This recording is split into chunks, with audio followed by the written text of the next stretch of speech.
ಟ್ರೆಂಡ್ಗೆ assistant ಸೇರ್ಕೋಬೇಕು. Major ಕಲಿಬೇಕಾಗಿ Kannada typing, English, ಅದ್ರ ಜೊತೆಗೆ ಕಂಪ್ಯೂಟರ್ನ ಯಾವುದೇ ಒಂದು ವಿಷಯದ ಬಗ್ಗೆ ಡೈರೆಕ್ಟ್ ಕೇಳಬೇಕು. ನೀವು ಆನ್ ದಿ ಸ್ಪಾಟ್ ಸರ್ 2 ನಿಮಿಷ ಒಂದು 10 ರೆಫರೆನ್ಸ್ ತೆಗೆದ್ರೆ ನಾವು ಈ ತರ ಇದು ಹಿಂಗೆ ಇಟ್ಕೊಂಡು ನಮ್ಮ ಹಿಂಗೆ ಅಡಾಪ್ಟ್ ಮಾಡ್ಕೊಂಡು ನೀವು ಹಿಂಗೆ ಮಾಡಿದ್ರೆ ಅಷ್ಟು ನಿಮಗೆ ಸ್ಪೇಸ್ ಕ್ರಿಯೇಟ್ ಆಗ್ತಾ ಹೋಗುತ್ತೆ, ಅಷ್ಟು ನಿಮಗೆ ಭರವಸೆ ಬರುತ್ತೆ, ಅಷ್ಟು ನಿಮಗೆ ಕೆಲಸಗಳು ಗೊತ್ತಾಗುತ್ತೆ. ಬಟ್ ಬೇಸಿಕ್ ಪ್ರತಿಯೊಬ್ಬ ಡೈರೆಕ್ಷನ್ ಡಿಪಾರ್ಟ್ಮೆಂಟ್ ಗೊತ್ತಿರೋ ಉಂಟಾಗಿರೋದು ಏನು ಅಂದ್ರೆ ಈ ಡಿಜಿಟಲ್ ಅಲ್ಲಿ ನಾಲೆಜ್ ನ ನೀವು ಹೆಂಗ್ ಟಪ ಟಪ ಟಪ ಟಪ ಟಪ ಟಪ ಅಂತ ತೆಗಿತೀರ R&D ಮಾಡ್ತೀರ ಅನ್ನೋದು.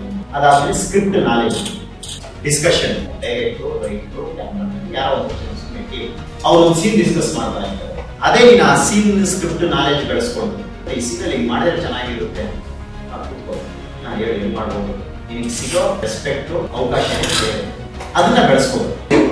ಒಂದು ರೆಗ್ಯುಲರ್ ಆಗಿ ನನಗೆ ಈ ತರ ಕಮರ್ಷಿಯಲ್ ಸಾಂಗ್, ಒಂದು ಎಮೋಷನಲ್ ಸಾಂಗ್ ಮಾಡ್ತೀನಿ, ಒಂದು ಮಾಸ್ ಸಾಂಗ್ ಮಾಡ್ತೀನಿ, ರೊಮ್ಯಾಂಟಿಕ್ ಒಂದು ಸಾಂಗ್ ಮಾಡ್ತೀನಿ, ಯೂಟ್ಯೂಬ್ ಅಲ್ಲಿ ಬಿಡ್ತೀನಿ, ವೈರಲ್ ಆಗುತ್ತೆ, ಜನಗಳನ್ನ ಕರ್ಕೊಂಡ್ ಬರುತ್ತೆ. ಅದನ್ನೇ ಆ ಫಾರ್ಮೆಟ್ ಇಟ್ಕೊಂಡು ಮಾಡೋದು ಮುಂಚೆ ನಾನು ಹೇಳಿದ್ನ ಅದನ್ನ ಸ್ಟಡಿ ಮಾಡಿ ಆಡಿಯನ್ಸ್ ಪಲ್ಸ್ ತಿಳ್ಕೊಂಡು ಮಾಡೋದು ಕೆಲವು ಡೈರೆಕ್ಟರ್. ಅದಕ್ಕೆ ಹಾರ್ಡ್ ವರ್ಕ್ ಕೇಳುತ್ತೆ, ಡೆಡಿಕೇಶನ್ ಕೇಳುತ್ತೆ, ತ್ಯಾಗಗಳನ್ನ ಕೇಳುತ್ತೆ, ಊಟ, ನಿದ್ದೆ, ಫ್ಯಾಮಿಲಿ, ನಮ್ಮ ಸ್ವಂತ ಸುಖಗಳು ಅವನ್ನೆಲ್ಲ ಕೇಳುತ್ತೆ. ಅದ್ರ ಮೇಲೆ ಸಿನಿಮಾ ನೀನು ಸಿನಿಮಾ ಮಾಡುವ each and every scene, every frame, every dialogue ಇದು ಆಡಿಯನ್ಸ್ ಗೆ ಕನ್ವೆ ಆಗುತ್ತೆ.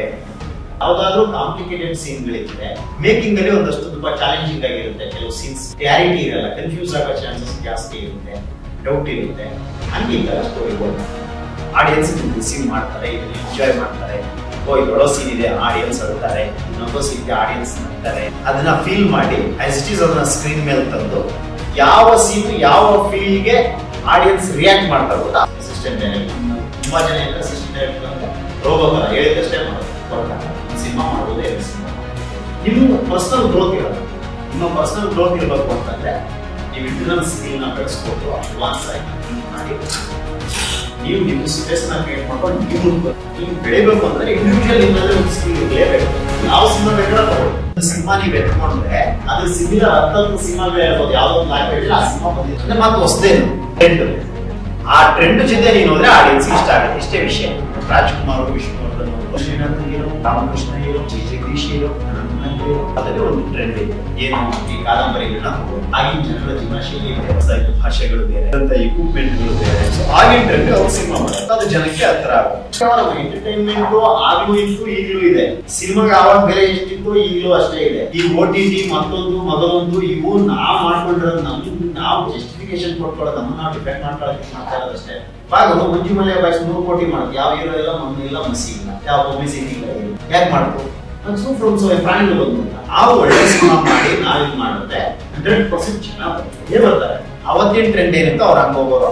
ಅವಾಗ ಅವ್ರು ಸ್ಟುಡಿಯೋದಲ್ಲಿ ಶೂಟ್ ಮಾಡೋರು, ಜನಗಳಿಗೆ ಅದೆಲ್ಲ ಗೊತ್ತಿರಲಿಲ್ಲ, ಅದೊಂದು ಕ್ಯೂರಿಯಾಸಿಟಿ ಬರೋರು ಅಂತ ಒಂದಷ್ಟು ಜನ ಹೇಳ್ತಾರೆ. ಇದು ಯಾವ್ದು ಇರ್ಲಿಲ್ಲ, ಸೋಷಿಯಲ್ ಮೀಡಿಯಾ ಇರ್ಲಿಲ್ಲ, ಹೊರಗಡೆ ಒಂದು ಶೂಟ್ ಮಾಡಿಲ್ಲ, OTT ಇರ್ಲಿಲ್ಲ, ಇನ್ನೊಂದಿರ್ಲಿಲ್ಲ. ಸಿನಿಮಾ ಒಂದು ತಿಳ್ಕೊಂಡ್ರಿ, ಯಾವತ್ತೂ ಸಕ್ಸಸ್ ರೇಟ್ 5 to 10%.